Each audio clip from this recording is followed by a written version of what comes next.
The tragedy of the Humboldt Broncos bus crash shocked Canadians. 16 people were killed. There was an overwhelming outpouring of grief and then an outpouring of money. A GoFundMe campaign to help the families. Over $15 million was donated, the biggest campaign in Canada and the second largest anywhere ever. Freelance journalist Nora Loreto tweeted about the record-setting donation, saying, quote, "I'm trying not to get cynical about what is a totally devastating tragedy, but the maleness, the youthfulness, and the whiteness of the victims are, of course, playing a significant role." Loreto's tweet exploded online and was shared everywhere, mostly by people who didn't agree with her. She was accused of being not just inappropriate, but anti-male and anti-white. Loreto's Twitter influence grew from 20,000 impressions, or possible reach, to 27 million in a matter of days. What's interesting is that massive growth may not have been completely organic. Joining me to talk about all of this are Nora Loreto, she's a freelance journalist, and Jesse Hirsh, tech expert and futurist. So, Nora, I'm going to start with you.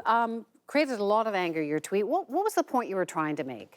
I thought that the GoFundMe, the historic level of money that was given to the families, it was wonderful. And I tweeted that I wish that more money was given to other victims of tragedy. And it was taken out of context. It was kind of cut up and shared online, and a lot of anger was generated. How bad? There were like death threats, right? Yeah, I've received hundreds of death threats. I've received tens of thousands of messages and interactions on Facebook and on Twitter.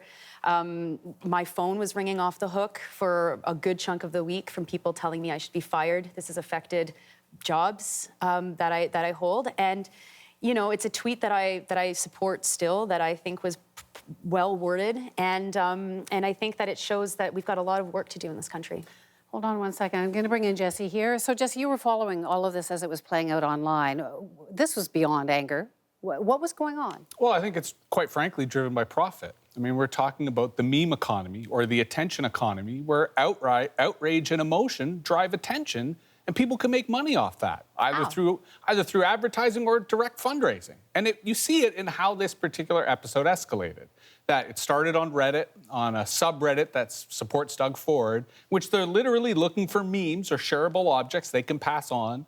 It then went back to Twitter, where people started adding hashtags like Humboldt Proud and sort of trying to tap into the mourners to stir their emotion and get them outraged.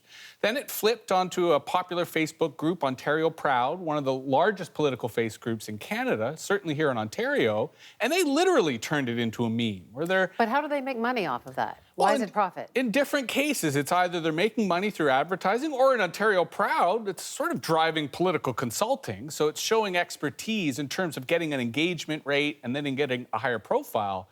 But where the money connection is quite explicit comes in Ezra Levant and Rebel Media, in which he literally took the tweet and used it as part of fundraising. Well, he mentioned both Nora and her tweet, and used a special coupon code, Broncos. So he was hitting on two things there. And again, it's using emotion and using outrage to try to get people to reach for their credit card, to try to get people to do something, whether share a tweet or whether send a nasty message. It's about mobilizing, and fundamentally, it is about that kind of economic power in addition to political expression. So these were mostly right-wing groups. Does this happen on the left too?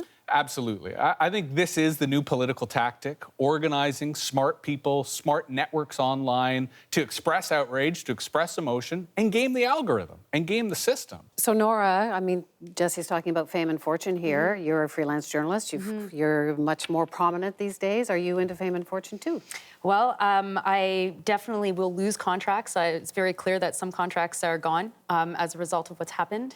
But there has been a very positive outcome in this, which is the conversations that I've had with people who were originally angry with what I wrote and then responded to say, I've reread what you wrote, and I think that we're going to have an important conversation in this country about how we differently assign worth and value to people. So interesting. Want to learn way more, but we're out of time. Nora's tweet, it did stir up a lot of debate, but most importantly, thousands of Canadians did reach out with love and support for the Broncos, and that is always good.